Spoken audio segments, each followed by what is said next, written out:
So, good afternoon. Hi future homeowners! Welcome back again to our YouTube channel here at Virtual House Tour. For today's vlog, we'll be having a video podcast with Miss Serena. Hello! So, dito sa video podcast natin ngayon, medyo kakaiba siya because we will be talking about commercial lots, diba, yes. Serena? Dito sa capital town, here in MICB with 35.6 hectare development, there will be a Shophouse district. Yes. So, yun yung district or area na purely commercial. Purely commercial, na Okay. 6.3 hectares siya. Dito Okay. sa capital town, Pampanga. I see. Yes, and yung kagandahan dito sa commercial lots natin kay capital town, Pampanga, ang konti lang. Imagine 98 shop houses lang ang meron natin dito. So, 98? Yes, 98 only. And we only have 2 commercial lots left. Dalawa na lang po yung As of available today's natin. video recording? Yes. Okay. So, ang available natin dito is 280 square meters to 300 square meters. Oh, ganun yung available cut size na meron tayo ngayon. Yes, na available. Pero before, meron tayong mga available hanggang 500 square meters. Oh. But now, yung mga available natin, 280 and 300. And may corner lot pa. Yun yung kagandahan. We have a corner lot available na commercial dito sa capital town, Pampanga. That's the beauty of having a corner lot kasi you have two parang facade or two na pwedeng orientation. Yes, diba? yes, meron. So dito, ang kagandahan, dito kay Shophouse District, that's why we call it Shophouse. Dahil on the first floor and on the second floor will be primarily used sa commercial. While for the topmost floor, pwede siyang residential. Oh, yes, so it's a pwede siyang shophouse. kumbaga mixed siya, no? You could use it for leasing, no? And at the same time, pwede mo siyang gawing residential. Yes, on the topmost floor lang po. Kasi dito, pwede natin siyang i-rent. Different, yes, definitely, because it's a commercial building. Okay. So most likely talagang paparent yan ng mga investors natin. Kung hindi nila ipaparent yan, magpuput up naman sila ng ng business nila. Okay. Yung mga nag-invest natin dito, mga nag-expand from Manila, from Cavite, so we are considering yung capital town Pampanga for their next branch. Okay. So, that being said, ano ba yung pwedeng or allowed na business? Yes, okay. So, mga allowed uses natin, yung mga typical retail stores, mga restaurants, pwedeng mga outpatient clinics din, pwede rin siya maging office space, pwede rin siya. So, depende kung ano gagawin ni investor dun sa commercial lot nila. Okay. So, when it comes to building a commercial when it comes to its structural, ano ba yung thing na kailangan sundin ng mga bibili dito? Okay, kasi si Capital Town Pampanga, since talagang magiging tourist attraction siya, in the future, not just a premier business district, but also a tourist attraction here. So, meron tayong architectural thing. Hindi pwedeng basta-basta lang paggawa ng mga commercial buildings dito. Okay. Meron tayong pina-follow na thing, which is the Neoclassical Architecture with Art Deco details. So, parang nasa Euro, ganyan, parang it's like more on Greek or Roman detail. Okay. So, we will be flashing you the mga sample renditions or mga perspective here in this video podcast. So, look at our mga sample design, no? And when it comes to the restrictions or mga guidelines that our clients na kailangan i-follow, ilang meters yung height na maximum ba? Yung maximum natin is 14 meters height. Oh. Yes, and for the ground floor, dapat kumbaga 6 meters floor to ceiling. So, ganun dapat. For the ground floor. Yung height niya, no? Very mataas. Mataas, yes. Okay. So, pwede siyang 2 to 3 story, depende kay client kung ilang floors ang gusto niya. Okay. As long as it is 14 meters. I believe there's already one, no? As of the moment, no? As of March or April 2024, meron nang nakatayo doon. So, 3-story siya. And then, ano yung ginawa nila on the ground floor? Kasi kanina, we've visited yung... Yes, so just check kung ano yung design niya, interior design niya. And ang ganda, diba? It's a European cafe. Okay. Ang meron na dito, existing na. And I think, soon, i-open na din nila yun. And meron na din na isa pang naka-fence. Okay. Ngayon, parang they're starting to construct their commercial building din. Oh, And actually, 15 lot owners. Last February 2024 kasi I talked to our architect dito kay Capital Town. And they mentioned nga po na 15 lot owners na yung nagbigay ng mga proposals nila, yung mga pina-approve na nila yung mga designs nila, and all. And they're just waiting for the approval nila before they can start with the commercial building. I see. So, yun nga, parang at most 3 stories. So, the question here, will they be allowed when it comes sa pagtatayo or paglalagay ng roof deck? Yes. Would that be possible? Okay, for the roof deck, pwede naman. Sir, no? Pwede naman ang roof deck. If gagawin kasi for commercial use, kailangan din siya, parang facing siya, facing to the eyes, ganyan. Na pwede siyang gawing mga viewing lounge or anything na na maganda, no? Pwede siya. And if hindi naman siya gagawin na for business or for commercial, kailangan green roof yung ilalagay nila sa roof deck. I see. So, what are other restrictions na meron dito? Kasi, I believe, parang when it comes to parking, so, normally kasi yung mga ibang commercial establishment on the basement, they're like putting parking. Here in Capital Town, sa Shophouse district, the question here is, yung basement ba allowed? And saan sila magpa-park? Kasi, di ba, knowing it's a 98 lots meron tayo dito. So, saan yung parking area natin when it comes to the commercial mga shophouse? Okay, for the commercial, si Mega World kasi, more on walking and biking talaga tayo. But inside the Shophouse district, because we also promote the healthy lifestyle here. Although si Mega World, maglalagay naman siya ng mga parking lots at the back of Shophouse district and sa gilid. Meron naman tayo mga parking lots. Pwede rin naman na maglagay yung mga investors natin or mga lot owners natin ng parking sa likod ng commercial. Hindi siya pwede sa harap. So that is allowed? Allowed naman ang parking lot. Yes. Basta huwag lang mag-double parking when it comes to setbacks and mga technicalities. So, you have to really message us for more details to have a comprehensive discussion kasi when it comes sa technicalities dito pagdating sa commercial, kailangan ng upuan at kailangan mag-set ng meeting with you. Because of the restrictions, guidelines, yung mga setbacks nga, ganyan yung mga main concern din ng mga clients natin. And so far, with Mega World, sila lang yung merong shophouse district na ganito. Kasi sa mga other commercial district nila, hindi pwede yung may residential sa topmost floor. Kasi kung titignan natin, kung practicality speaking, no, Ms. Rina, baga, instead of you like, baga, lahat commercial, pwede mo siyang tirahan. Yes, so, 2-in-1. Diba? 2-in-1. May business ka na, may residential ka pa, may bahay ka pa. Kasi, normally, mga Chinese people, ganyan, kumbaga, business owners, mini-maximize talaga nila yung space. Kasi, yung iba din mga business owners are very hands-on when it comes to their business. Kasi gusto nila, pagka-gising nila, nandyan na yung business nila. So, they want any more travel, like, nandyan na. Convenience. Convenient.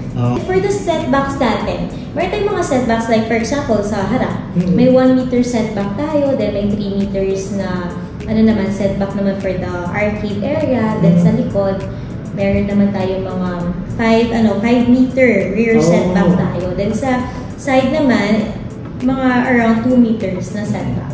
Depende pa yun kapag corner lot and kapag inner lot tayo. But we can discuss naman yan sa sa mga interested natin na mga clients. And kagandahan din kasi dito, Sir Allan, since tayo, low-rise lang. Ang ginawa nila dito kay Capital Town, since 14 meters height nga, yung kumbaga inalaw lang ni Member. That's the maximum na. Okay. So, kailan ba pwedeng magtayo? Kasi we're very excited, di ba? Kailan naman pwedeng magtayo sila client? Since, syempre, let's say, yun nga, excited sila to put up their business. So, the question here is, kailan naman sila pwedeng mag-construct? Okay. Dito kasi kay Capital Town, Pampanga, very flexible din yung mga terms natin. Okay. No, sige, i-ano ko lang. Kumbaga, i-mention ko din mga terms kasi connected siya sa payment terms sa mga clients natin para makapag-build sila. Okay. Because here in Capital Town, Pampanga, Shophouse District, nasa 105,000 per square meter na po tayo. As ano pa yan parang hindi pa kompleto yung buong 35 hectares development natin. So, there's still room for appreciation talaga. Tataas pa yung mga prices natin dito sa commercial lot natin. So for now, it's 105,000 per square meter. Then meron tayong mga available lots na 280 square meters to 300 square meters. Okay. So yung payment terms natin dito, we have spot cash. Of course, kapag spot cash, may discount yan. May mga discount. So, dalawa lang yung ano natin dito. Dalawa lang yung payment terms. Sa first one, spot cash. Yung pangalawa naman, 10% down payment. Then yung another 10%, pwede siyang installment for 2 years. Walang ano yun, interest. So, total of 20%. Then, yung 80% of the selling price doon will be, will be due on the 25th month of the, from the reservation date. So, after 2 years, dun pa lang po, no, yung, pwede yung balance nila to settle. Yan, for the whole contract price na yon. But here, kapag nakapag-down payment na sila ng 20%, actually 30% talaga. No, 30% down payment tayo, pwede na silang magtayo. 30% of the contract price, pwede na silang magtayo while they are paying their monthly amortization in an installment basis pa at 0% interest. Then, may other clients din tayo napapa-approve ng 20% down payment. Pero most likely, subject for approval. Another question, mga future clients natin is, will bank financing be allowed? Yes, bank financing definitely. Meron tayong pwedeng i-cash yung turnover balance nila or yung balance nila. And then meron din tayong bank financing and in-house financing. Meron din tayo. So of course, ang kailangan lang talaga, of course, yung natin, may mga building construction tayo na dapat it should be commenced, yung construction natin within 2 years after lot turnover provided. Na purchase price is fully paid, pero with Capital Town ngayon, kahit 30% down payment na, kahit hindi pa fully paid yung contract price, pwede na magtayo. So, yun yung ongoing promotion natin. So, that's why you have to really subscribe to our YouTube channel for more updates and real estate market trends. So, ayan, para at least ma-update kayo whenever we release new video. When it comes to mga fees and bonds naman, so I believe may kailangan silang bayaran as they construct, no? Para at least, alam ko, even sa residential, may mga construction bonds. Likewise for commercial. For commercial, meron. And sa Sir Allan, kapag kumbaga, start na nila yung building nila sa construction, ganyan, we have to complete the building na in 5 years. Maximum 5 years yan. So, dapat after 5 years from the time na nabigyan ka ng permit to construct the commercial building is matapos siya. And then our minimum construction cost here will be 10 million pesos per building yan. Yes, as the minimum. And for the construction bond naman natin, of course, yung architect natin will be coordinated with our client. Yan, coordinate naman sila. And meron tayong mga bonds, but I guess, you have to, we can set a meeting naman with our architect here to fully explain the details such as the bond. And meron tayong mga construction fee dito. Yung fee naman yun is for the use of mga delivery trucks, ganyan, and for any services na rendered by the There are some frequently asked questions na clients. Kasi Mega World is promoting underground cabling system. Yes. Right? So dito, sa Shophouse, would that also be applied? Yes. Lahat ng natin dito, lahat ng cables natin dito will also be underground. Yan for static and safety purposes din. So parang ipapafeel kasi talaga ng towards sa mga clients or sa mga tourists natin, na wala sila sa Pampanga, wala sila sa Pilipinas, So parang ipapafeel talaga nila na parang nasa ibang bansa. So parang gusto nila talaga is malinis, ganyan, walang mga any cables nakita. All throughout ng natin, ng development natin. in the entire development of Mega World. Kahit naman sa ibang project ng Mega World, like McKinley Hill, no, but doon, underground yung mga cables natin, even sa Uptown Bonifacio. So may mga clients tayo, especially foreigners, di ba? Nakikita natin yan sa mga vlogs na sinasabi nila na they cannot believe na may ganung concept pala sa Manila or sa Pilipinas. So soon, in capital town Pampanga. Kaya very exciting talaga. Since knowing San Fernando, it's known as the culinary capital of the Philippines, Christmas capital of the Philippines, and then now, mas makikilala pa siya because Mega World is building a community here, a tourist attraction here, and a premier business district. Diba? So, advantage talaga dahil by owning a commercial lot here na pwede mong gawing business, residential pa on the topmost floor, you can also enjoy the whole 35.6 hectares development. So, parang parang isa na din sila sa may-ari sa buong 35.6 hectares development talaga. They're part of it. Yes. So, you've mentioned a lot of features dito sa capital town, no?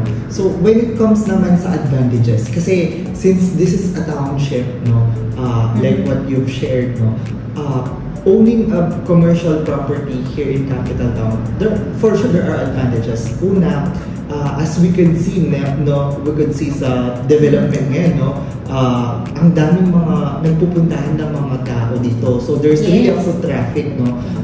Ngayon, with that being said, so since puntahan siya, it's really, marami kang potential customers or potential sir, clients. Kayo pala, nakikita niyo na because of the events here in capital town Pampanga na nagkakaroon tayo ng mga art exhibit, may mga free vet services tayo, may mga kalesa rides, may mga other activities na dito, mga jump to live music, ganyan po, no? At the same time, we have here the biggest McDonald's in the Philippines na nagiging tourist attraction na din po because our tourists wants to experience the biggest McDonald's in the Philippines. Yes. Basically, madami kayong advantage dito of owning a commercial. Kasi hindi lang din siya, Sir Allan, no? Hindi lang tayo commercial building dito, hindi lang residential, hindi lang hotel, but also Mega World, kumbaga nag-dedicate din sila, dedicated 25% of the entire development for the green and open spaces. Oh, that's nice. Yes, so parang na talaga, everything that you need is already within the town. Within your reach na, no?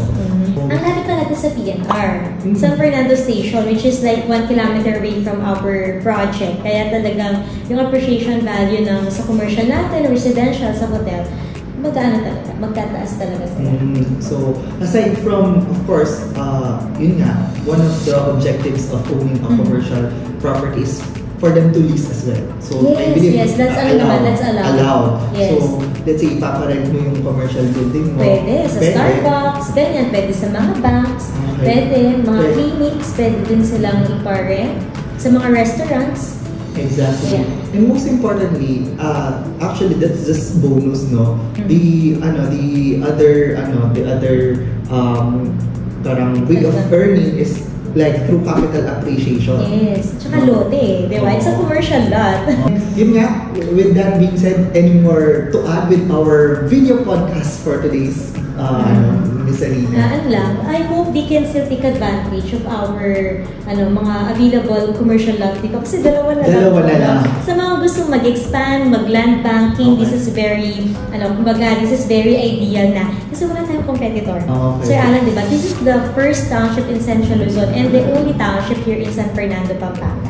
So dito lang yung pagbaba mo ng condo, pagbaba mo ng commercial, di ba? May buong 35.6 hectares ka pang may enjoy. Kaya ang saya and very exciting kasi nagko-construct na yung mga landowners natin dito sa Shophouses. Thank you so much for sharing and for having us dito sa video podcast natin na Miss Arina. And yun nga, I hope our investors and mga future clients will not miss the opportunity to, invest and position their money dito sa commercial space natin or commercial lot na kasi there are only 2 lots left. So again, yun nga, feel free to message us with this number below and we could set a free Zoom presentation for you to have a comprehensive discussion so that you could get to know more about yung sa commercial or shop house district dito sa capital. Yes. So, Thank you. Thank you and bye for now. I hope you've learned a little bit or an overview about the commercial shop house district dito sa capital town Pampanga. And see you on our next podcast. Bye for now.